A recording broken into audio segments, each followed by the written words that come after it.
Eu preguei às 9 e o Ito ia pregar às 11. Aí estava sem luz. E a gente falando assim, ó, ele ficava gritando para todo mundo ouvir. E ia ficar sem voz. Aí o Ito falou assim, vamos dividir, a gente prega junto. E a gente faz um diálogo da pregação. E assim cada um grita metade do tempo. Eu falei, uma boa ideia. Como diz o Ito, maravilha. Então a gente começou, fizemos isso de manhã. E foi muito interessante. E agora à noite eu ia pregar e falei, Ito, vamos fazer de novo então. Uai. Vamos maravilha. Lá. Maravilha. Mas é isso. E é interessante isso porque a gente vai falar sobre coerência na liderança e nada mais coerente, né, do que a gente partilhar da palavra. E é importante a gente refletir que um dos grandes desafios que a gente tem na vida cristã, e tanto na liderança na família, liderança dos negócios, liderança na igreja, é a gente manter uma coerência. E só é possível a gente ser verdadeiramente coerente quando isso é fruto de uma redenção, uma essência redimida. E essa essência redimida sempre tem que gerar em nós uma manifestação de amor, toda vez que a gente vai advertir, falar com alguém, isso manifestar não um poder, mas manifestar amor, para que as nossas relações sejam sempre transparentes. É por isso que... Desculpa a tosse. Foi hoje de manhã, eu forcei muito. Então, o que sempre acontece é que a gente sempre precisa manter uma coerência com relação à nossa fé. Porque ao longo do tempo, tiveram muitas igrejas, ao longo do tempo as sociedades foram vinculadas e construídas a partir da questão religiosa, mas muitas vezes a religião denegria o nome de Deus. Porque aquilo que se falava, aquilo que se pregava, não era visto, não era materializado na vida.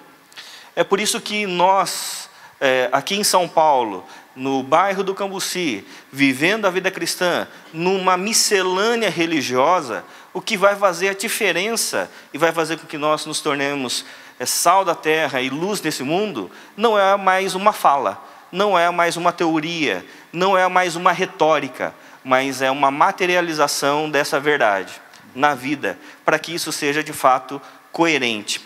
É por isso que, dando continuidade ao nosso texto, a gente vai ler 1 Coríntios capítulo 4, verso 6, mas a gente vai seguindo aos poucos.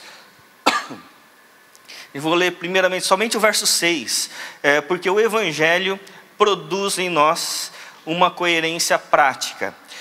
O verso 6 vai dizer assim: irmãos, apliquei essas coisas a mim e a Apolo, por amor a vocês, para que aprendam de nós o que significa. Não ultrapassem o que está escrito. Assim, ninguém se orgulhe a favor de um homem em detrimento de outro.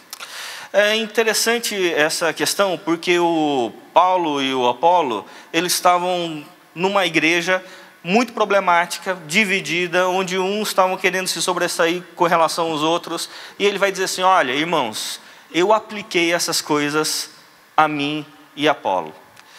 E é necessário que a gente aprenda a viver essa verdade, porque essa verdade só vai ser de fato diferente, só vai ser relevante se ela for vivida.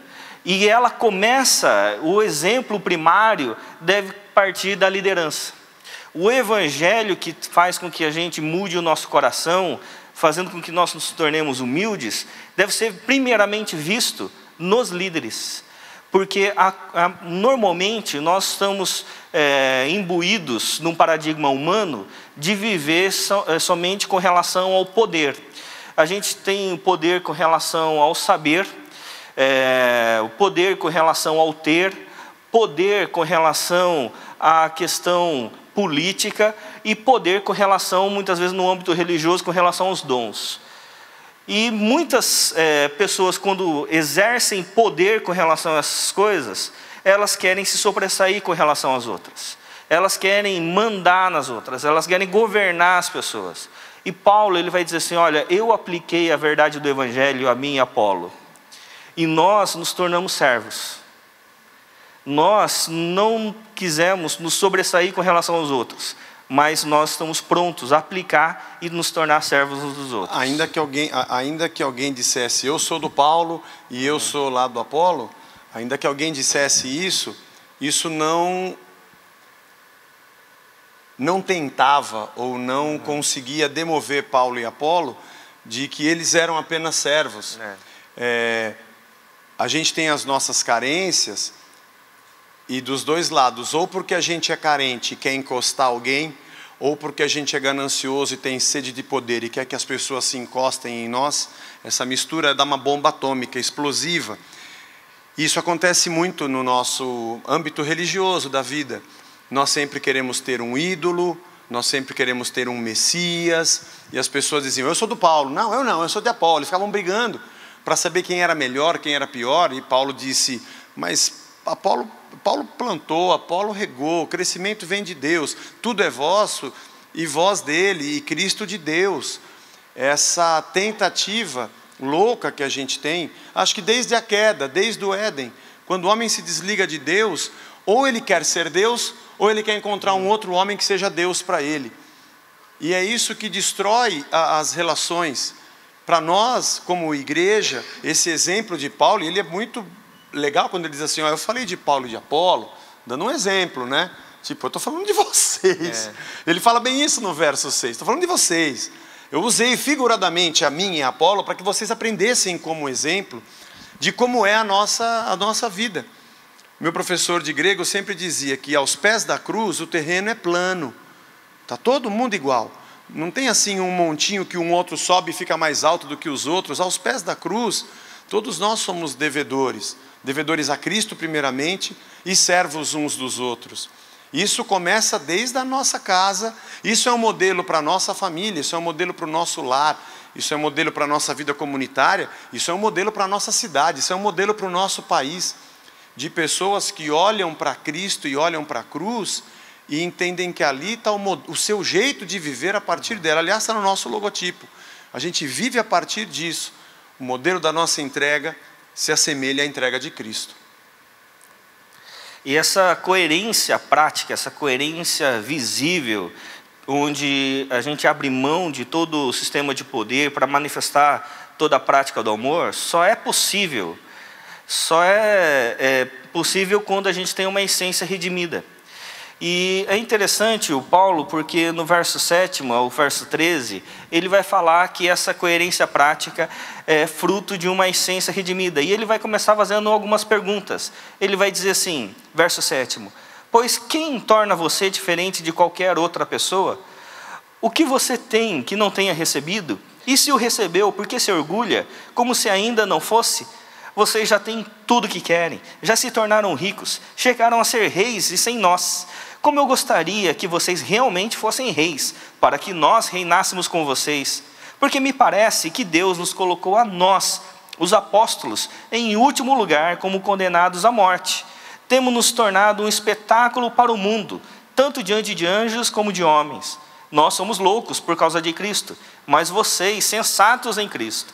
Nós somos fracos, mas vocês são fortes. Vocês são respeitados, mas nós somos desprezados. Até agora estamos passando fome, sede e necessidade de roupas. Estamos sendo tratados brutalmente, não temos residência certa e trabalhamos arduamente com as nossas próprias mãos. Quando somos amaldiçoados, abençoamos. Quando perseguidos, suportamos. Quando caluniados, respondemos amavelmente. Até agora, nos tornamos a escória da terra, o lixo do mundo. Muito interessante essa fala de Paulo, porque ele vai falar assim, olha, irmãos, na verdade, humildade não se produz. Não adianta. A pessoa pode vir para a igreja, trabalhar na igreja, viver a igreja, mas se não tiver uma essência redimida, tudo que ela fizer na igreja vai fazer com que ela se orgulhe. Não que ela tenha humildade para reconhecer a graça e viver uma gratidão. Porque tudo que a gente faz, a gente espera ter alguma coisa em troca, né? E Paulo estava dizendo isso, as atitudes das pessoas são assim. Por que vocês acham que vocês são assim? Vocês receberam de algum lugar, né? Ou você já nasceu desse jeito? Claro que vocês já receberam. Claro que vocês têm uma dádiva de Deus. Isso não é motivo de orgulho, isso é motivo de serviço. Já prestou atenção de que dom te torna servo? Se você tem uma palavra de sabedoria, é para ser sábio para alguém. Se você tem uma palavra de conhecimento, É para que você abençoe alguém. Se você edifica, se você exorta, se você ora para que alguém seja enfermo, para que alguém seja curado, qualquer coisa que você faça, o vetor do dom que Deus colocou em você aponta para o próximo. O dom que você recebeu é bênção para nós, não é para você. Para você te torna servo. Obviamente isso é uma grande bênção. Para quem entende que ser uma bênção é ser um servo. E é interessante a gente andar nesse desnivelamento. Eu disse aqui hoje pela manhã, né, o Ito estava aqui às 9, de que você já conheceu esse modelo. Mas eu me sinto tão mal, eu acho que eu não sirvo para nada, sabe? Eu não sou nada, eu não sou ninguém. Aí você vai na igreja. E alguém pega, pinça textos isolados do Evangelho ou das Escrituras do Antigo Testamento e começam a jogar para te curar. Não, você tem valor. Que é isso? Olha o dom que você tem. Olha como Deus te usa. Olha como você é abençoado. Olha quanta honra Deus te deu. Você, é mesmo? Isso, é verdade, eu sou mesmo. Isso, rapaz, adiante, você pode. E você se insufla, não pelo que Cristo fez por você na cruz, mas pelo que você recebeu ou pelo que você tem. E dizem que isso é uma cura da sua alma. Não, isso não é uma cura. Isso é pegar um pêndulo e jogar para o lado errado. Isso é você se insuflar de coisas que você possui, dons ou capacidades, para se sentir melhor do que alguém. Porque a graça não nos coloca uns sobre os outros, a graça nos nivela. A graça nos coloca todos embaixo da cruz, sabedor que Ele é tudo, para todos e em todos. Portanto, quando alguém diz, puxa vida, eu acho que eu não sirvo, eu acho que eu não sei, eu acho que eu não consigo, a gente encosta e fala, irmão, é isso mesmo. Você não serve para nada e eu também não. Porque nós nada somos. Porque a felicidade não é subir para me tornar como um Deus, mas é descobrir que eu tenho um Senhor. Então quando você descobre que você não é, que você não pode, que você não sabe, que você não tem, é isso mesmo. Por isso que Deus usa as coisas loucas para confundir as sábias, e as que não são para confundir as que são. Aliás, Ele tem muito material humano para usar os que não são, porque ninguém é. Escolhe alguém que não é aí, Senhor. Qualquer um que eu pegar não é. Porque toda a glória é de Deus. A nossa, entre aspas, cura dessa baixa autoestima é realmente enxergar que a estima tem que ser baixa mesmo. Porque nós não somos nada. Graças a Deus por isso. Ele é tudo em todos.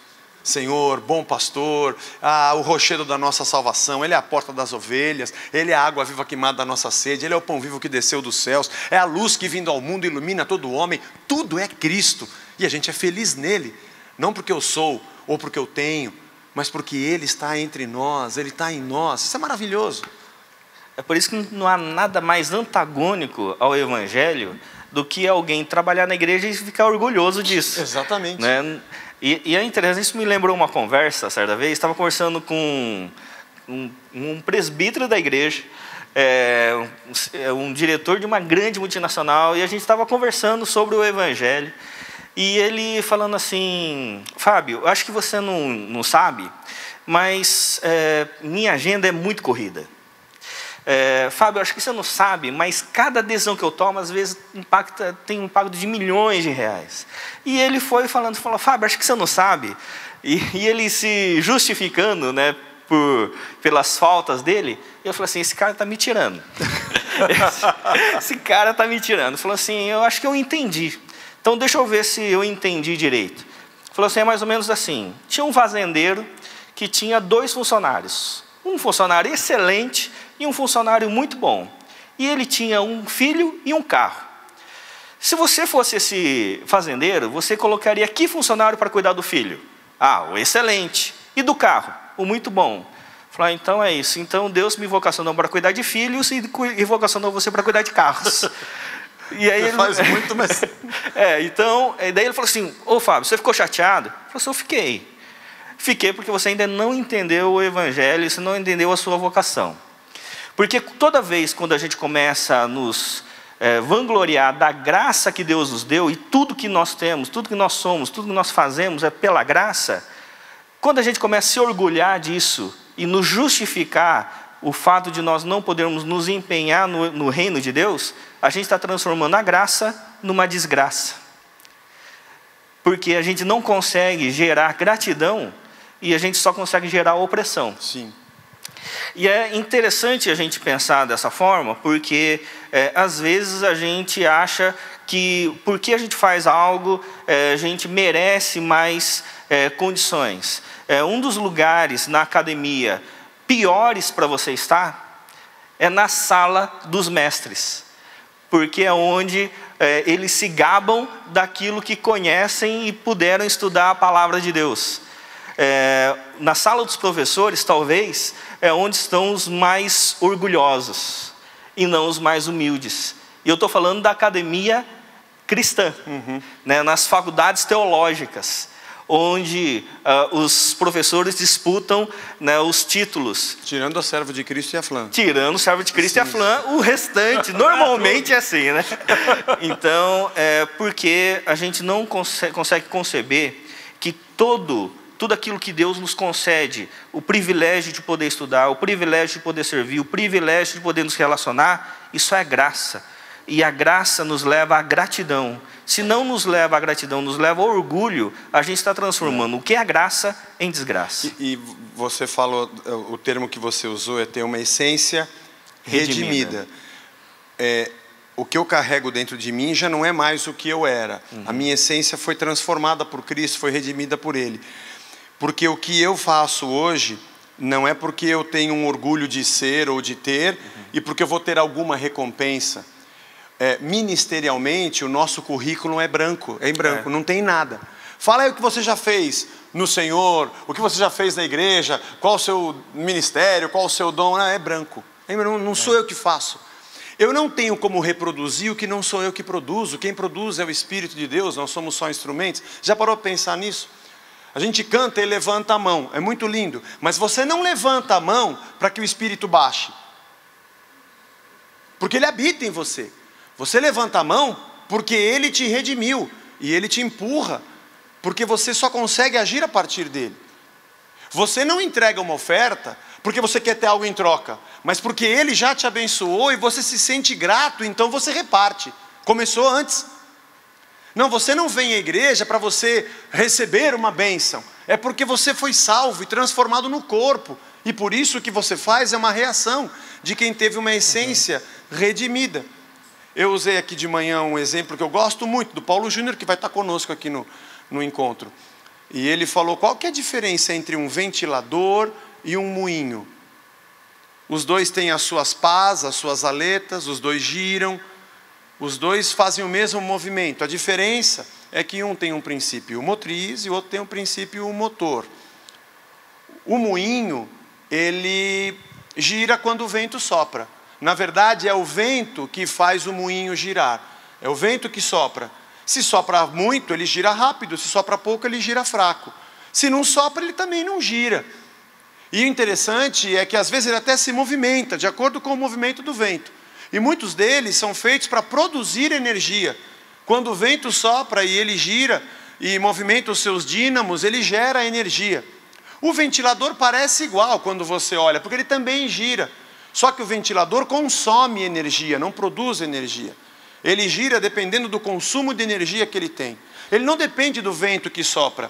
Ele faz vento, ele produz o vento. E ele gira de acordo com os estágios que você liga e ele usa da energia para fazer isso.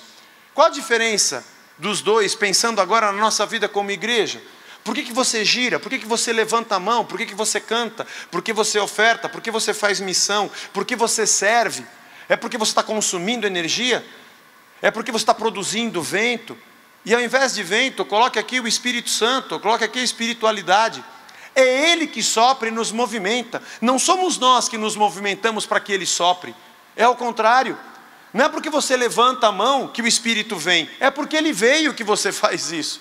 Não é porque você canta que Ele baixa. É porque Ele habita em você que você canta. É Ele que sopra.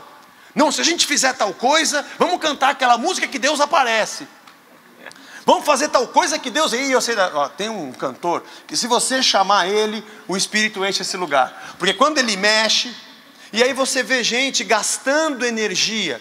Você entra numa reunião e a música, a pregação, é tudo gastando energia, girando, e você fala, rapaz, que ventania que está aqui. Esse lugar aqui deve ter Deus, porque tem muito vento sendo produzido. Profetiza para o seu irmão, fala, repete, levanta a mão, canta, senta, rola, finge de morto, pega o pauzinho e você sai fazendo tudo. Achando que se você se movimentar, Deus vai agir. É porque Ele age que você se movimenta. É porque Ele sopra que você faz. E tem dia que Ele vai soprar muito, dia que Ele vai soprar menos. Vai ter dia que Ele não vai soprar e vai falar, fica aí. Por isso que a gente faz, vem da essência. Vem do que Cristo fez por nós. Nós não temos um botão que a gente aperta e Deus vem. Não. A ignição não somos nós que damos para que Deus venha agir. Ele agiu primeiro para que a gente venha a produzir o que Ele deseja para a glória dEle, né? E é por isso que é tudo do Evangelho. Tudo do Evangelho. O Evangelho produz em nós uma coerência prática, que tem como fruto, como consequência de uma essência redimida, e também toma visibilidade numa advertência amorosa. Porque como é que isso agora se materializa nas nossas relações? O verso 14 do capítulo 4 vai dizer assim: não estou tentando envergonhá-los ao escrever essas coisas, mas procuro adverti-los como a meus filhos amados. Embora possam ter 10.000 tutores em Cristo, vocês não têm muitos pais, pois em Cristo Jesus eu mesmo gerei por meio do Evangelho. Portanto, suplico-lhes que sejam meus imitadores. Por essa razão, estou lhes enviando Timóteo, meu filho amado, e fiel no Senhor, o qual lhes trará lembrança a minha maneira de viver em Cristo Jesus, de acordo com o que eu ensino por toda parte, em todas as igrejas. Isso é extremamente importante a gente entender, que o Evangelho que produz em nós essa coerência prática, fruto de uma essência redimida, agora ela tem que tomar visibilidade na nossa relação de advertência mútua, mas de forma amorosa.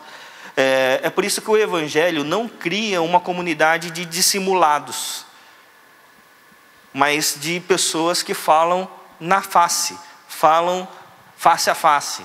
Pessoas que olham uns para os outros e têm uma palavra de advertência. E essa palavra de advertência pode ser com qualquer um, inclusive com os pastores. Porque nós também precisamos ser pastoreados. É por isso que na igreja do nosso Senhor, nós somos uma família. Só tem um cabeça que é Cristo, o restante é corpo. E nós pastoreamos e somos pastoreados. O Paulo, ele fala assim, olha, agora eu vou falar como vocês a meus filhos. Vocês podem ter muitos tutores por aí. Vocês podem gostar de ouvir muitos pregadores, pelo YouTube, pelo Facebook, seja lá o que for. Mas saibam que as palavras que eu dou a vocês é porque eu me importo de fato com aquilo que está sendo construído na vida de vocês. Eu não dou uma palavra como quem está ausente. Eu dou uma palavra como quem está caminhando juntos, com quem está querendo realmente pagar o preço da construção da vida juntos. Alguém que está gerando um filho e não alguém que está gerando somente um seguidor. Eu gostava de dizer isso muito no início na Casa da Rocha, lá no sindicato ainda, na época da desconstrução da minha imagem como líder da igreja, que não era o supremo mito, mas uma pessoa comum. E eu dizia sempre isso, tirando o cabeça, o resto tudo é corpo. Ninguém, um corpo que tem duas cabeças é uma anomalia, né? Tem alguma coisa errada. E tem gente que quer tomar o lugar de Cristo, né? Então todos nós somos servos uns dos outros. Você pode dizer para alguém a mesma coisa com intenções diferentes. Você pode dizer para essa pessoa, não faz isso, não vai em tal lugar. E na sua cabeça, não vai.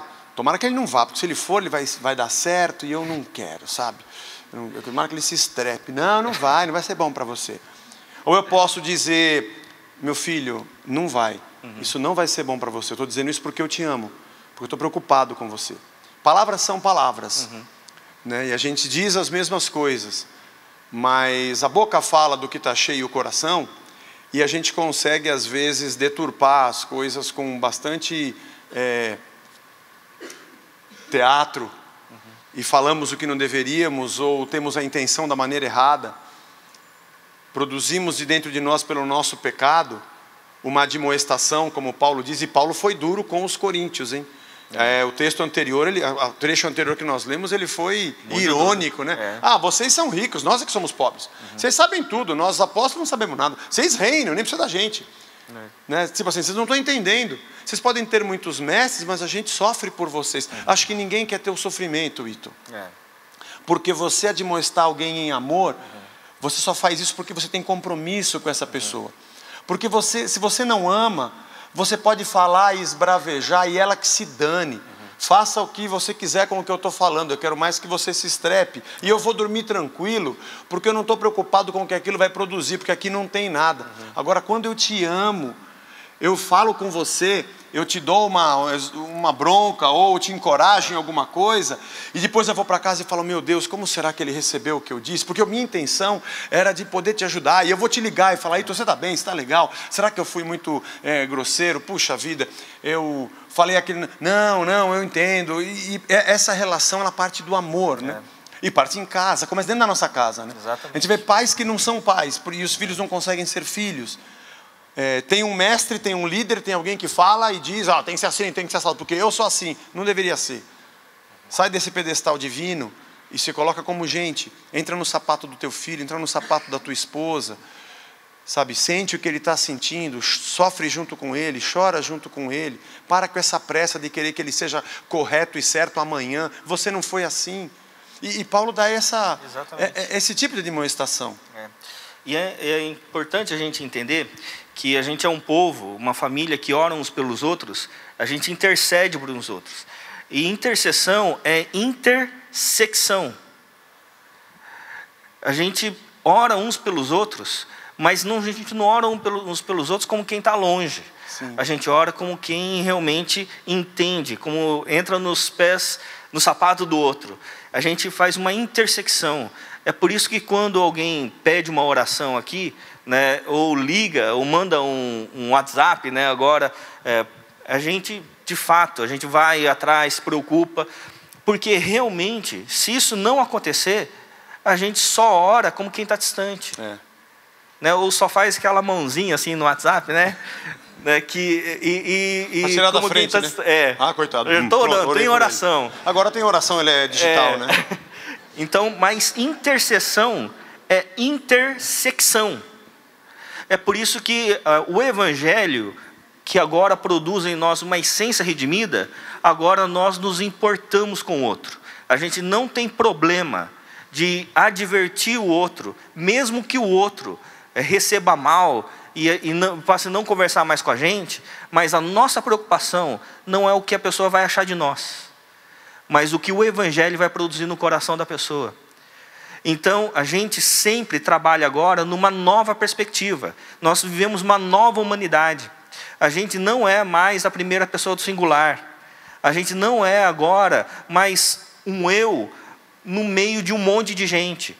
Agora nós somos somos uma família. Nós somos agora de fato, uma primeira pessoa do plural. Somos uma nova humanidade.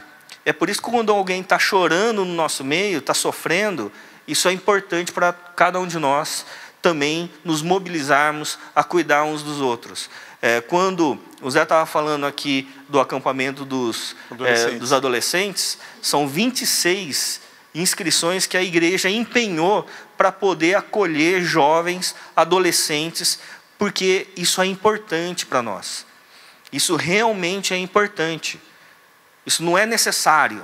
Isso é importante, isso é essencial para nós. Não é para a gente aparecer. Exatamente. Não é para depois tirar uma selfie e falar, pagamos 26. Né? Exatamente. Tudo vira selfie, tudo vira honra. Né? Porque isso, de fato, dá sentido para nós. Porque se nós não nos advertimos uns aos outros, a gente vai ficar um grupo de dissimulados. Pessoas que louvam juntos, cultuam juntos, caminham juntos, mas, de fato, não cuida de ninguém. Não cuida de ninguém. E porque parte do amor, o sofrimento é meu, né? Essa coisa de carregar a carga um do outro, não é porque é uma obrigação, não é uma lei, é uma natureza redimida, um novo jeito de viver. Ai, que droga. A gente aprendeu lá no culto, tem que ajudar as pessoas. Quantos eu tenho que ajudar, hein, Ito? Só ajudei 2 essa semana aqui, já tá bom? Eu coloquei uma estrelinha lá no meu nome, ajudei 2, eu fiz 3 orações essa semana. Né? Não, é uma dor. Sabe quem eu vi hoje de manhã, até depois que acabou a reunião? O Isaac, que nós oramos por aquele menino que a gente orou aqui, que quase morreu, né? De manhã ele estava aqui hoje. Que legal. Aí ele veio me abraçar e falou, eu tô bom. Ele sabe que ele passou. Nem sabe, ele quase morreu. Eu tô bom já. E a gente abraçou, o pai dele estava super feliz, agradecendo a igreja, que orou, que mandou mensagem, gente que cuidou, pessoas que, ou na pessoa do Vagnão, da Dulce, que foram, visitaram, socorreram. Ele falou, a gente está muito feliz porque alguém se importou. Alguém se importou. Gente do céu, que tipo de ser humano a gente tem no mundo de hoje? Que o sacerdote vem no seu caminho e tem um cara caído, ele dá a volta porque não tem ninguém vendo. Por que um sacerdote vai parar para cuidar desse cara? Se não tem ninguém vendo, eu não posso fazer propaganda, eu não posso pedir oferta para ajudar ele. Agora, se tem uma câmera aqui filmando, eu vou me ajoelhar do lado, eu vou derramar uma lágrima de crocodilo e eu vou dizer para aquela câmera, doe, porque a sua oferta vai nos ajudar. Ou, não deixe esse programa sair do ar. Quando eu ouço isso, eu mando uma ligação, ninguém contribui, hein, galera? Vamos parar, porque tem uma bênção, ele profetizou uma bênção, ele vai parar de falar na rádio, que bênção, para de contribuir. É um a menos, pedindo dinheiro. O outro que é o levita, também estava lá no caminho, passou, não tinha ninguém, ele deu a volta. Agora o samaritano, que diz o texto, que estava lá no seu caminho, acho que ele olhou, parece que tem um cara caído ali naquela esquina, na outra esquina. Ele saiu do seu lugar e foi até lá. Ele abraçou aquele cara, ele derramou vinho para esterilizar suas feridas, ele passou azeite para... antisséptico, para que não tivesse uma contaminação, era o que eles faziam na época, colocou no seu animal, levou até uma hospedaria, pagou, sabe, porque ele não conseguiu não fazer, estava dentro dele, eu não consigo não fazer. A nossa missão não é porque eu tenho que fazer, porque é uma ordem, porque eu acho bonito, somente, porque ficou honrado, esse aqui é o missionário, sim, sou eu. Esse é o missionário, sim, sou eu. Aliás, tem uns que são, eu sou missionário em qual país? De perseguição? Não, eu sou, não, eu fico só aqui, eu sou. Te enviaram para onde? Para um lugar de... Não, eu fico... Gente, evangelho nos empurra.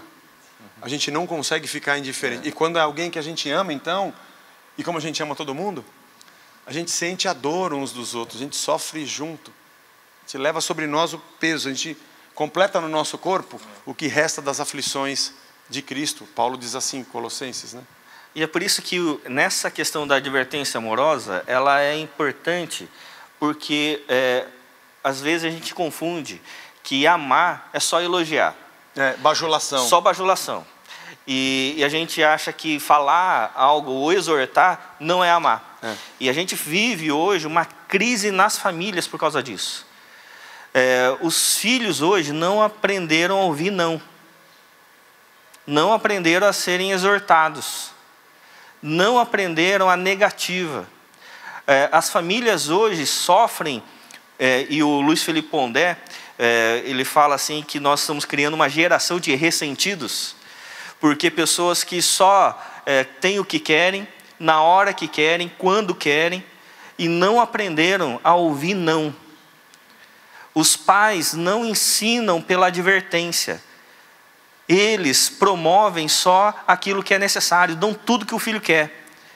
É por isso que a gente tem um problema nas famílias de uma geração que está vindo que não está bem resolvida, que tiveram tudo que quiseram, mas estão cada vez mais doentes. Essa semana eu atendi 2 casos de adolescentes que tentaram suicídio. Essa semana. Porque nós não temos uma criação hoje em dia de uma advertência dos pais que olham nos olhos dos filhos. e de fato educam, advertem, admoestam, ensinam. Nós temos uma sociedade hoje extremamente ocupada, estressada com um monte de coisas, e dão tudo o que os filhos querem por culpa. É por isso que uma essência redimida, ela vai se materializar em advertência.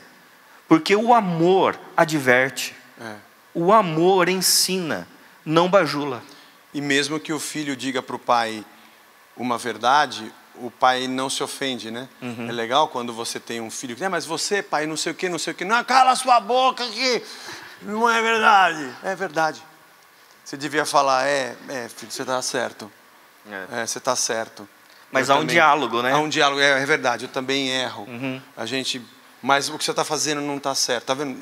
Nós dois, aqui no pé da cruz, nós dois precisamos. O que você falou é isso mesmo. Imagina maridos que não são deuses para suas esposas, no sentido pior da palavra, se é que tem, mas só massacra. Coloque-se no lugar dela. Pensa bem o que ela está sentindo. Pensa bem o que é viver como ela vive no isolamento. Você tem tua vida, você faz um monte de trabalho o dia inteiro, você chega, ela cuida da casa. Trabalho de casa é uma coisa assim ingrata. Você está todo dia fazendo a mesma coisa e não acaba nunca. Não acaba nunca. A única certeza que uma mulher tem é que amanhã vai ter a mesma louça. A louça só muda porque quebra e compra um diferente, mas ela tem a mesma. Ela vê ali no armário, ela vê a despensa, ela sabe cada detalhe do filho. O pai não vê, ela vê quando o filho chora, quando ele bate a porta, quando ele está diferente. E você não compreende? Ou você que é mulher não compreende o seu esposo? Ou nós não compreendemos nossos filhos? A gente não consegue ouvir mais. Parece que ouvir me ofende. E essa criação sem ter o amor de admoestar, de encorajar ou exortar, de ensinar, de educar, depois quando vira um monstrinho, a gente só tem uma espada para cortar o pescoço. Porque nunca houve um diálogo de amor e o que sobra é só cacetada.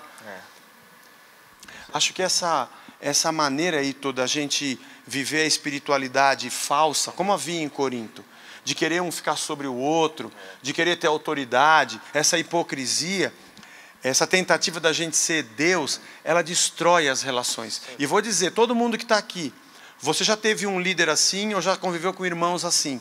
E você sempre respeitou essa pessoa. Sim, pois não, reverendíssimo, santíssimo, não sei o quê. O cara tem um crachá, né? Tem um título. Mas quando ele virava as costas, esse cara é um pé no saco, esse cara é um chato de galocha. Esse cara não dá para aguentar, desculpa a expressão. Mas esse cara não dá para aguentar, esse cara é terrível.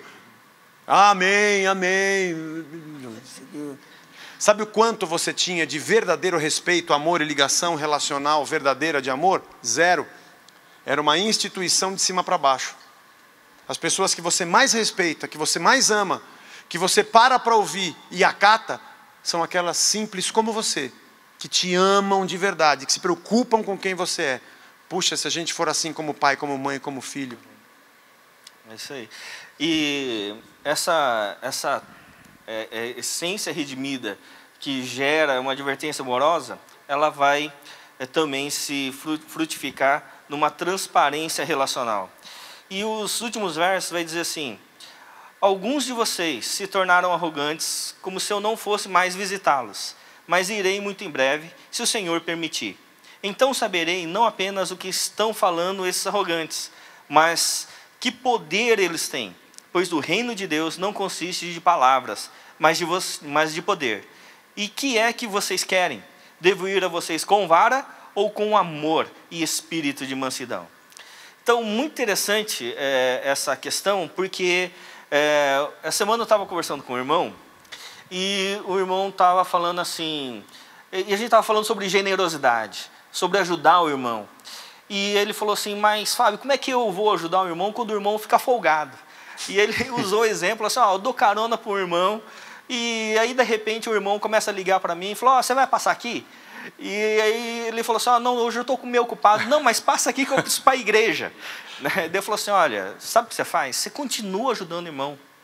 Você sempre ajuda o irmão. Então você ajudava o irmão dando carona. Agora você vai lá, ajuda o irmão e fala assim: irmão, você está virando um safado. Porque um safado é aquele sempre que quer se safar dos problemas, responsabilizando o outro. Então, quem se safa dos problemas usando um irmão ou usando até mesmo Deus, é um safado. Então, você ajuda o irmão, falando claramente para ele, sendo transparente na sua relação. Falou assim, irmão, eu ajudei você aqui, quando você precisava. Agora, você precisa crescer para ajudar outras pessoas. Então, essa transparência relacional é que faz com que a gente seja uma família verdadeira.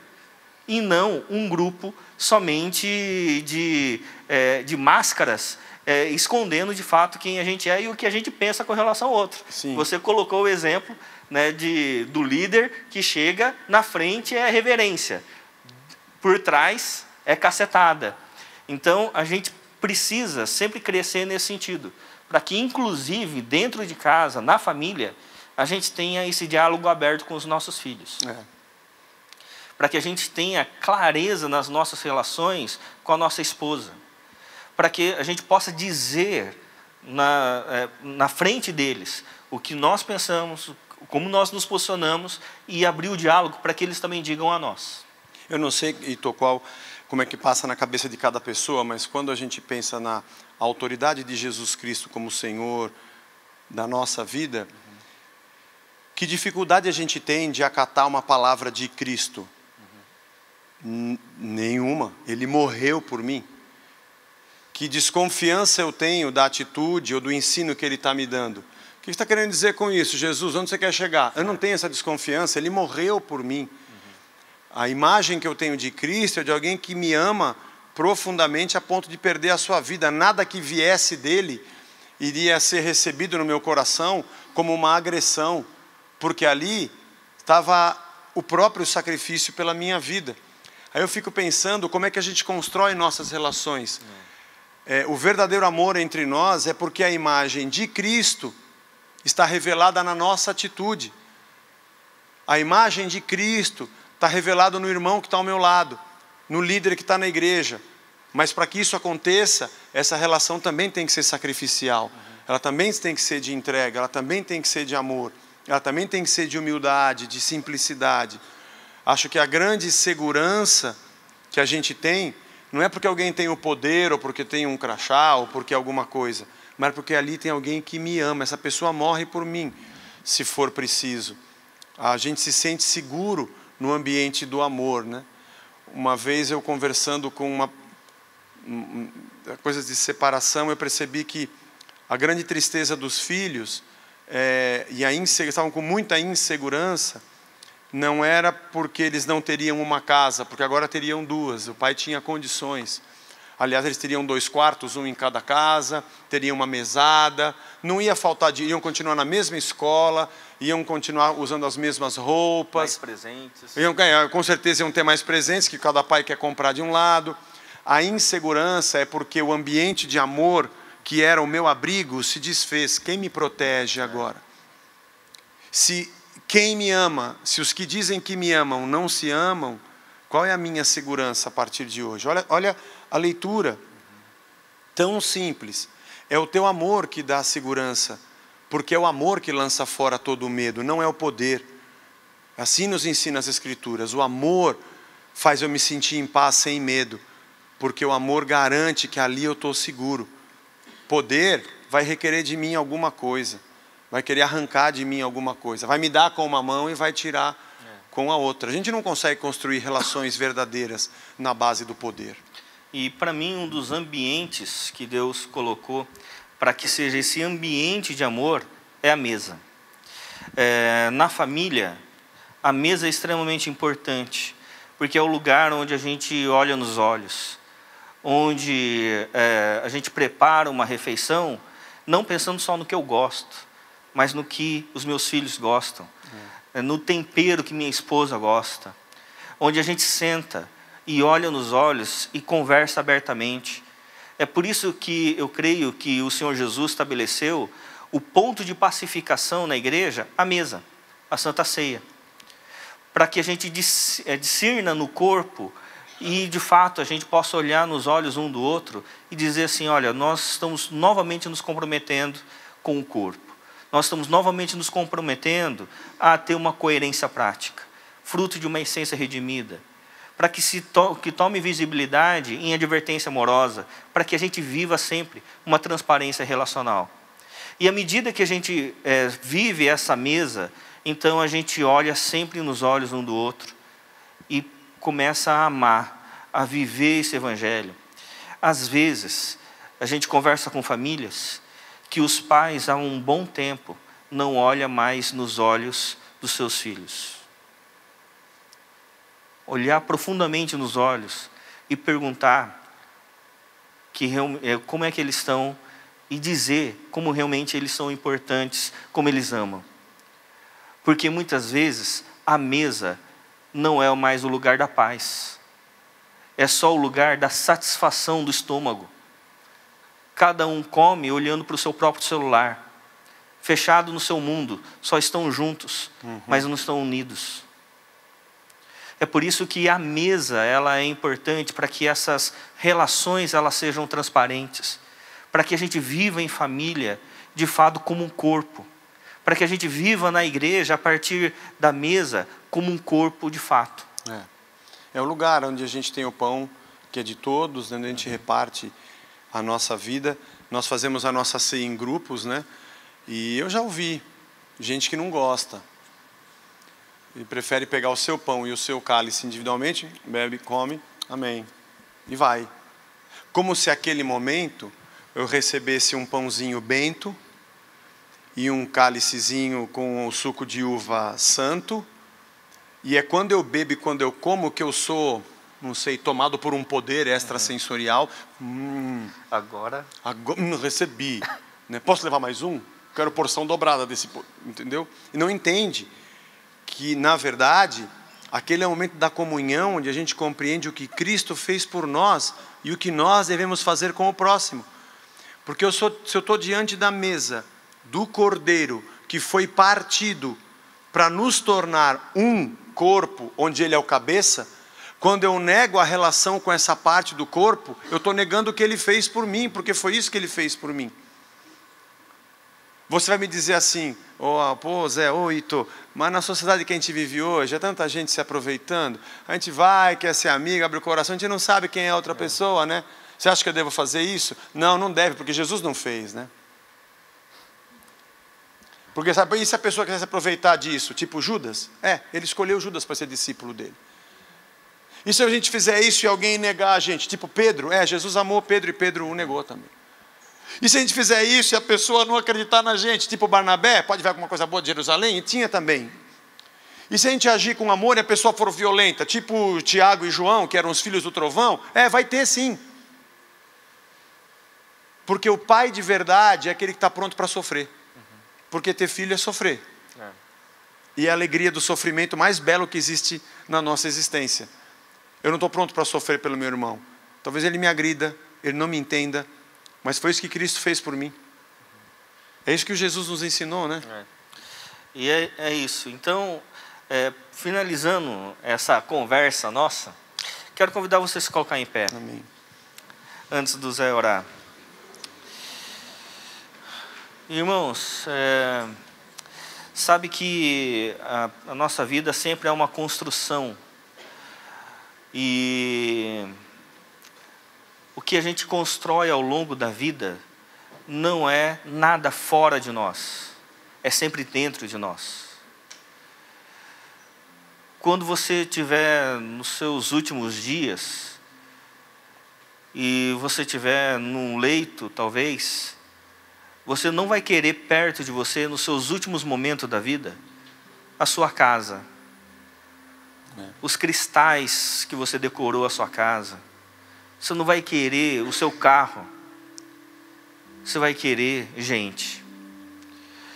É por isso que a nossa fé cristã, na caminhada, nós já fomos construídos pela graça. A graça nos faz. A graça nos refaz. E agora a gente pode olhar nos olhos de gente tão ruim como nós, como a nossa esposa e como os nossos filhos, e poder ministrar a graça na vida deles, reconhecendo que todos nós somos pecadores, mas a graça nos faz e nos refaz. E poder chamá-los, abraçá-los, amá-los de fato. Porque o evangelho coerente, o evangelho que realmente toma visibilidade, ele é perceptível no amor. Então, é somente através das nossas relações que a gente desenvolve, construindo internamente no coração dos nossos filhos, da nossa família, da nossa igreja, é que de fato vai fazer com que a gente seja sal nessa terra e luz nesse mundo.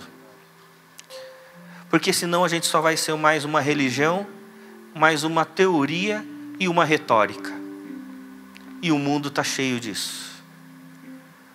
A gente precisa de coerência, de que aquilo que Cristo fez em nós, a gente possa empenhar a nossa vida para que Ele faça através de nós.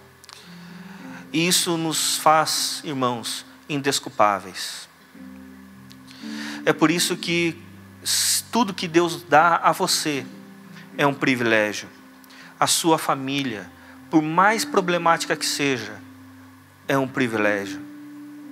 É um privilégio porque você pode mostrar nela a graça do Senhor.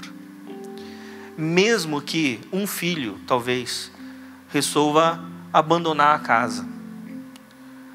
Mas, quando ele cair em si e retornar, ele vai encontrar um pai que ama, com os braços estendidos. Porque o amor nos faz plenos, e esse amor nos faz constantes, como diz a Bíblia. O amor em Cristo Jesus faz com que a gente seja agente e não reagente das circunstâncias. Porque o problema não é o mal que as pessoas fazem conosco, mas o que a gente faz com o mal que as pessoas fizeram a nós.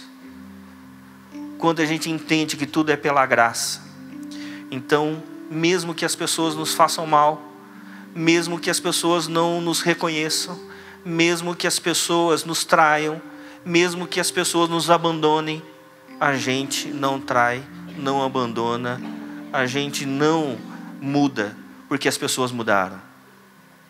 Porque a graça nos faz para a manifestação da sua glória. Porque nós já temos tudo o que Cristo poderia nos dar. E agora nós oferecemos tudo àqueles que necessitam. Amém. Vamos orar. Senhor, muito obrigado pela Tua palavra e o que nós aprendemos dessa carta, Senhor, de Paulo aos Coríntios, que é um espelho do que nós também somos, Senhor. A cidade de Corinto não é diferente de São Paulo e nossa vida religiosa também não é muito diferente daquilo. Temos, Senhor, muitas minhocas na nossa cabeça. Somos influenciados todos os dias pela internet, por tudo que nos cerca, pela sensualidade do mundo, pela violência, pela maldade, pela ganância, pela obsessão que tem nesse mundo. Está todo dia na nossa porta, diante dos nossos olhos. E como nós aprendemos aqui, Senhor, a gente tem a tendência de reagir de acordo com isso e não de acordo com a Tua graça. É difícil, Senhor. Tem misericórdia de nós. Nos transforma em pais, mães, filhos, líderes, profissionais, amigos, irmãos. Gente que é de Cristo. Gente que tem uma essência redimida. É muito difícil, Senhor, porque o nosso velho homem todo dia quer se levantar. A gente tem que matar ele todo dia. E cada dia colocarmos a nossa vida em submissão à Tua vontade, porque nós Te amamos, reconhecendo o Teu sacrifício por nós. Sejamos nós assim também, Senhor. A partir da nossa vida como família de Deus e aqui como igreja, nós possamos dizer para esse mundo que existe sim uma vida diferente, que ela nos satisfaz, é o próprio Senhor em nós, o mistério da Tua presença na nossa vida. E assim possamos ser a Tua igreja. Obrigado pela Tua palavra, obrigado pelo Teu Espírito Santo, obrigado pela Tua edificação. Obrigado pela noite que tivemos. Nos leva para casa debaixo da tua proteção, nos guarda, nos livra de todo mal. Nos traz, Senhor, ao longo da semana, no próximo domingo, para juntos te glorificarmos de novo, aprendermos mais contigo e entre nós e uns com os outros, e sejamos servos uns dos outros. E se nesse lugar o Senhor distribuir dons e capacidades, isso seja temido por cada um de nós. Se Deus me deu algo, é para que eu possa servir alguém. E isso faça com que o cabeça que é Cristo seja reconhecido pelas pessoas que enxergam as ações daqueles que são o seu corpo. Obrigado, Senhor. A Ti seja a honra e a glória. Nos despede na Tua paz, nós te pedimos em nome de Jesus Cristo. Amém. Amém. Dê um abraço forte no teu irmão. Deus te abençoe.